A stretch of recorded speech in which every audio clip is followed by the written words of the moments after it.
Yewo, farm CEOs. Thank you for coming back. My name is Gilbert Mwale, and today I just wanted to talk about something I also find pretty cool and find as something of interest because people have challenges with it, and that is how do I work with family members on my farm. I was talking to my client, and he was indicating to me to say that he has had a very big problem. Some of his relatives who he has hired before have actually gone as far as stealing and selling and conniving with the other employees in actually going to sell his livestock or products or anything like that, and never returning back money to him. Now, I don't think this is new. I think we see this problem in several areas. Others have won, around it. Others are actually having problems with it. So I wanted to just share my 2 cents over the issue on how I have been able to control such kind of issues in the businesses that I run, as well as also farm-related activities. So let us look at it, and then you tell me whether what kind of challenges you have had hiring family members and working with family members, and whether you think some of the solutions that I have shared would work for you. So here is what I think about family members, is that we have a tendency, even in the first place, if you're thinking of a family member at your workplace and you're saying the following statement: my brother went out with the employees and they went and did something wrong. My sister went out with the employees and then they did something wrong. The fact that you are not thinking of your brother or your sister as part of the employees, for me, is where the actual problem actually begins. So you need to draw a line that this is family and then this is the business. So when we are in the family, we are family members. When we are at the business, we are workmates. And workmates means that depending on your position at the business, is that either I'm your boss or you are my boss. I'm your leader or you are my leader. So the problem I see is that you think that the fact that we are just relatives and then that is just crisscrossing everywhere. No, this side we are relatives, this side we are colleagues at work. So this, you must then put out a few things.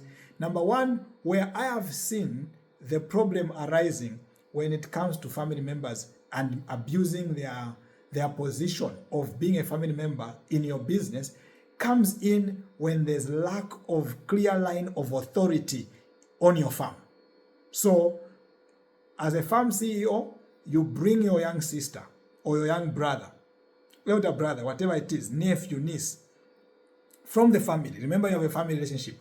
Now your employees, once you bring this guy or lady into your farm, your employees know that is our boss's niece. Now let's say you have a farm supervisor on your farm. You have a supervisor who's managing roughly about 5 other employees under him. Those employees know this supervisor is our main person. He guides us, he leads us in every direction. Now then you introduce your niece and nephew. Obviously, now everybody on the farm, including a supervisor, knows that they are your relative. And because you did not take the time to explain in detail to everybody involved, first of all, to your niece and nephew or brother, what they are coming to do on the farm, what is their responsibility on the farm, who is in charge of that farm while they are there, is that they first of all don't know their level, their boundaries, their jurisdiction. How far do they go with what they do? Now, because of that lack of clarity, even the employees also, because you never explained anything, all they know is that this is your relative, they are now considering them as an owner. Remember that statement. They are seeing them also as an owner, because when they see them, they see you. Now, that is not what you wanted on the farm. Because if you had your nephew on the farm does not study agriculture, doesn't know anything to do with your crops or your animals, but has a driving license. So you hired him as a driver to be carrying things from one place to the other. That's all, just driving. not handling procurement, not handling sales, nothing, just driving from one place to the other. But because no one explained that that is his jurisdiction, this guy, once he arrives, he starts telling the farm supervisor what to do. He starts conniving with the team member, his other fellow team members, to say, look, let's get this, let's get that. Now they are thinking that this instruction is coming from you, because this guy represents you in the absence of your explanation of what his job is to everybody else. You and I, what we should have done, from my experience, is that we should explain clearly with a structure of, you are a driver, the supervisor is your boss. Telling your niece and your nephew and your cousin that, yes, you are here and you are not the boss. I am the leader of this farm. This supervisor is ahead of you, and then you are working under him. Well, if you are not working under him, at least you let him know that you are in another business unit that you are in charge of. You in that business unit have no authority on this other one unless they do. So don't let them just be roaming around, freely roaming around like a minister without portfolio.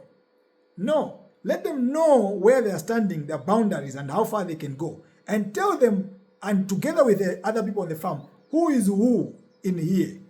When people don't know who is who, in any organization, abuse begins. Abuse will begin because you don't know when to correct someone. So now employees, let's say for example, this guy is just a driver, and then he goes to tell the farm manager to say, can we plant today, can we plant the following things? If the farm manager does not have clarity of his position and he does not know that he is supported by you, that he is the leader, he will just follow through. Why? Because when they see your relative, they see you. So those people are assuming, they are assuming authority on their backs because they are related to you. So you need to control that. I have had an amazing person in my family, my auntie, amazing person. I've never seen somebody so humble like my auntie. When I was starting out the business, what we did is that we invited her to come and help us. But the position was very clear. Hey, your responsibility is to do this for us. And I clearly indicated, so the other person who's coming in this position is your leader. And they have come through and they respond to the leader. When I meet my aunt, the discussion between me and her is about our home, my parents, her home, how things are going. We don't discuss the business because she has a person she actually answers to. That person is the one that tells me my auntie's needs at the business. When my auntie has needs outside the business, family-wise, then we discuss those ones. At the family, not at the business.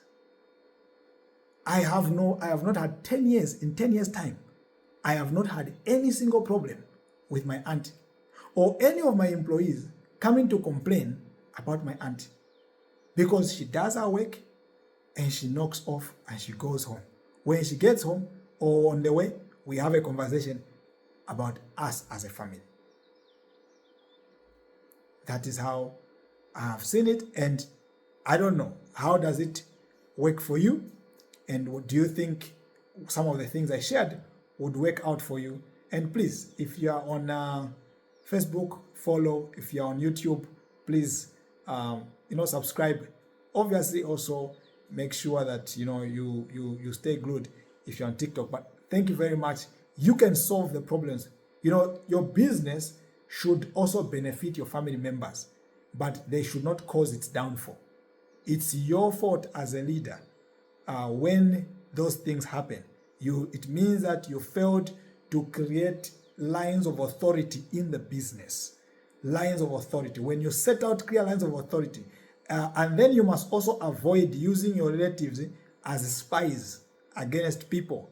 Let everybody do their work. Put up structures in your business that let you know whether people are not performing. You don't need shushushus in your business. All right. All the best.